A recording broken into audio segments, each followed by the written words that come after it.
Aloha guys. Now these are my current Ceymar spinning reels. Um, Actually, I kind of got used to them. At first, I didn't know really much about them, but when I got into Okuma and I started to use the gear, I started to familiarize myself with it, and I slowly fell in love with the line. I first read about the Ceymars. I didn't know much about it. I first read about them in Field and Stream. That was in 2017. And back then, they made their top five best spinning reel list. That's quite an accomplishment to make that list. They go through everything, not just rating on the price, but on the quality of the build, how easy it is to use, the dependability, and it still made top five. So after the C30, I went up to the C40 because that was the biggest at the time. This is perfect. I like the C40. I mean, it's a good all-around reel for daytime, nighttime. And right here, I got 8-pound mono on it. I found that 8-pound mono works very well with the C40 for light inshore applications.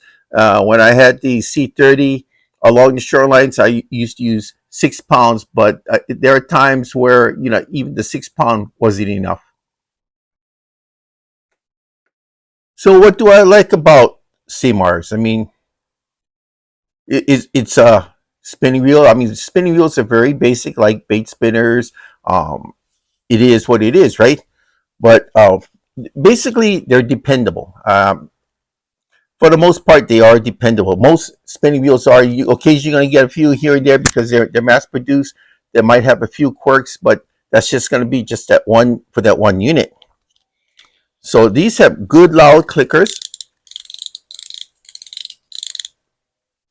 Sometimes that's not easy to find, but I like those loud clickers. It has that sexy black and red look to it. I like that. And the price, the none of these have their tags on it, but the MSRP pricing for the retail on this is extremely fair. Now, during my testing for Okuma, my job was to report pros, cons, improvements, and I found that on some of the older units that there was some plastic. I mean, very, very thin plastic. I think it was like red. I'm not sure now, but there was some plastic over this, which I didn't like. It was so thin that you put a little pressure on it, it crumples. But I found that right in that junction right there, the line got caught once in a great while because I was casting. I was putting over 40 hours at every unit, and that happened several times. So they got rid of that. I'm not sure if they're using all metal or if it's in this case, it looks like it's still plastic, but it's hard and thick, so that's good. And I didn't say anything at the time, but other people, YouTubers, noticed that they mentioned things. So, but it was only that one year. So I did my job. I reported what I thought could have been improvement, and it was. And now that this model is a lot better than it was before. Then in 2022, one of the executives of Okuma, David Brown, sent me a Ceymar I never seen before.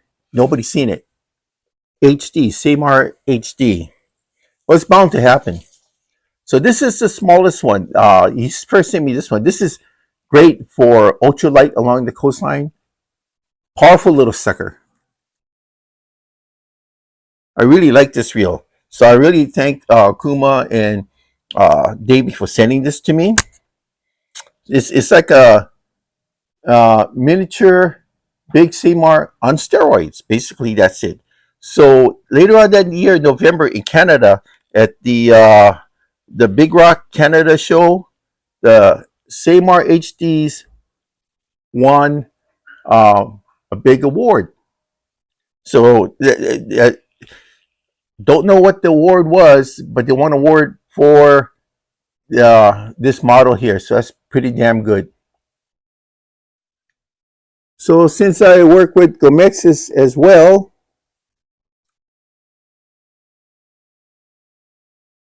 I've had them send me a bunch of these power knobs. So I'm using parts that was meant for Daiwa, and I was able to get them to fit on Okumas. Wasn't that pretty cool? It was a gamble, but it worked. So I already did a review on the five. This is the 5,000. I'm sorry. This is the 5,000 HD. Goes all the way up from 1,000 up to 5,000. Not sure if they came up with a 500 yet. If they have it, they probably will. But I got this 38 millimeter uh, power knob here. I've already put this on, I already did a how-to video already on how to do this, and I took it back off because I'm going to use this for a few others that I have projects on. But in the meantime, I'm just going to use the stock handle with what it came with. So this is just some of the Ceymars. I don't have them all. There's a couple I don't have.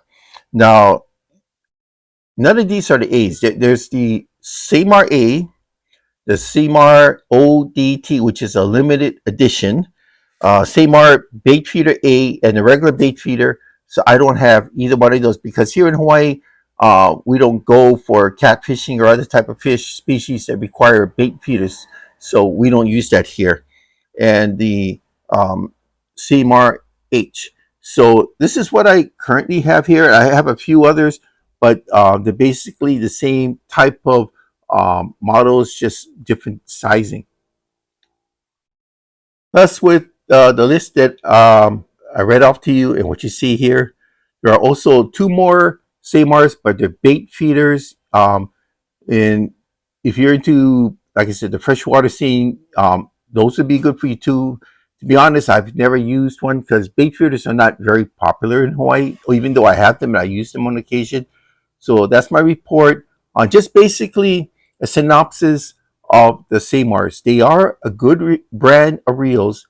They're inexpensive, and I think if you're a you're a beginner, or you're going out and you just want to have fun, or just play along the shoreline, go out with family, this is what you need right here. Thank you.